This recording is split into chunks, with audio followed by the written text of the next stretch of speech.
dica di no, perché altrimenti si mette nei guai. Mi sa, io ti dico la verità. Allora, lo conosci o no? Sì, lo conosco, Andrea Calmazzi. Oh, benissimo.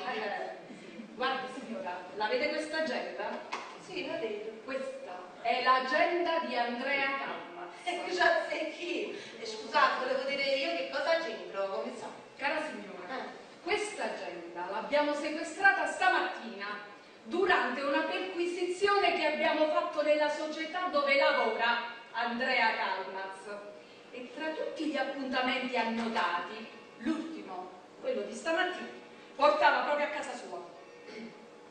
Come sa, ma voi siete proprio sicura?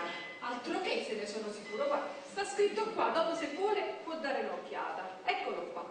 Ore 11. Andare da Carmela Esposito, via Alessandro Manzoni 15, puntini, puntini, puntini. Forse questa volta me la dà.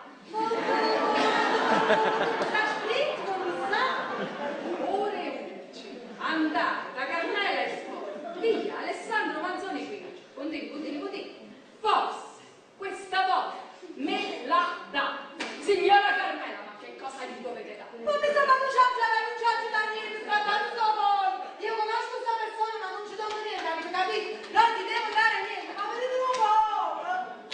Signora Carmela, io sono venuta qui per due motivi. Uno, per sapere se Andrea Calmaz è venuto da lei.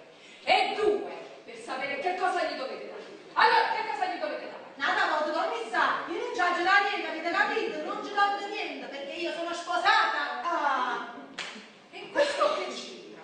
Cioè, perché se voi non eravate sposata, voi questa cosa gliela davate. Non mi sa che non sono fatta da parrucca, avete capito?